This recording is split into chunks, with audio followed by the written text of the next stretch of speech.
Well, now concerning that situation in Japan, I'm now joined live from Vermont by Arnold Gunderson. He's an energy advisor at Fairwinds Associates, a corporation specializing in environmental, nuclear safety and energy issues. Mr. Gunderson, thanks so much for joining us live here on RT. Now, we're reporting at the moment that there are suggestions that a partial nuclear meltdown is now underway. Can you explain to us, what does that mean exactly? What it means is that the nuclear fuel has become brittle, and that's evident because of the hydrogen explosions that have occurred. That process makes nuclear fuel brittle, and the pieces of nuclear fuel inside are about as big as my pinky. That joint on my pinky, they have all fallen into the bottom of the nuclear reactor. There are thousands and thousands of those pieces. In the center of those pieces is molten uranium. This is not a nuclear chain reaction. This is not a nuclear bomb. This is the radiation left over after the chain reaction has started. This will go on for several months, and the heat's got to be removed. Okay. And if you can't... Okay, sorry to interrupt, but you say this is not a nuclear bomb, but would not the effects be the same as a nuclear bomb if obviously it does reach meltdown and there is an explosion? The chemicals that are going to be released are similar. Actually, the chemicals released from radioactive chemicals released from a nuclear bomb disappear quicker than the radiation that is released in a nuclear power plant. The fission spectrum in a nuclear power plant has longer lived radiation than the fission spectrum in a bomb. But are we looking at an apocalypse? I read online reports on websites, looking at international newspapers. That word is used many times. Exaggeration, or is that true? Well, my term is this is Chernobyl on steroids. This will be worse than Chernobyl.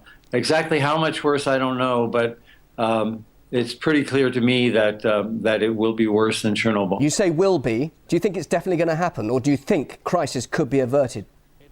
No, I don't think crisis can be averted.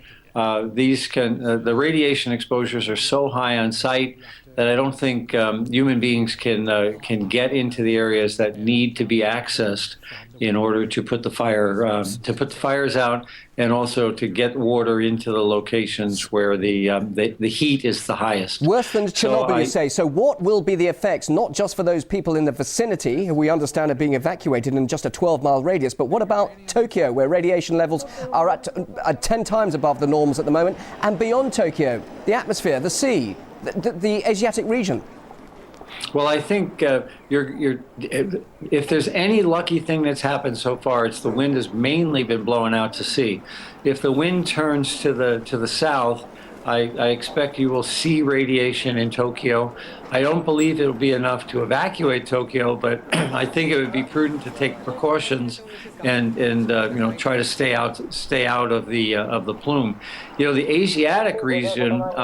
They're already beginning to reroute airlines because they're afraid of the radiation landing on the airplane, and a plane from Tokyo to Moscow, for instance, will fly through that plume.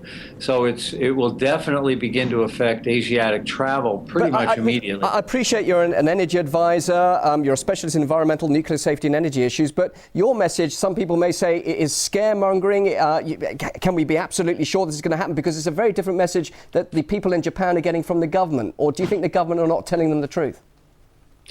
I don't think the government is lying. I do think the government is not telling them everything it knows. I studied Chernobyl, and I was an expert witness on 3 Mile Island. And the government is always behind the 8 ball on these things. They are deliberately trying to downplay the amount of radiation being released. We saw it in the Gulf of Mexico, too, with the oil spill. They underestimated the amount of oil. That seems to be the way bureaucracies work. Let me just quickly ask you about the International Atomic Agency. It's just reacting now to the crisis, promising to send a team to Japan. Many people will criticize it for not acting fast enough. Those criticisms justified, do you think? Oh, absolutely. The International Atomic Energy Commission estimated 5% of the core had failed. In fact, 70% had failed. So these guys have come in with lowball estimates for quite a few days now. Could it have done anything, though, the IAEA? Could it physically help before now? I don't think there's anything an expert can do to physically help at this point. I think these reactors are on runaway. Arnold Gunderson, very interesting to hear what you have to say. We appreciate your time. Energy advisor at Fairwinds Associates, corporation specializing, as I say, in environmental, nuclear safety and energy issues, joining us live in Vermont. Thanks for your time. Thank you. Bye-bye.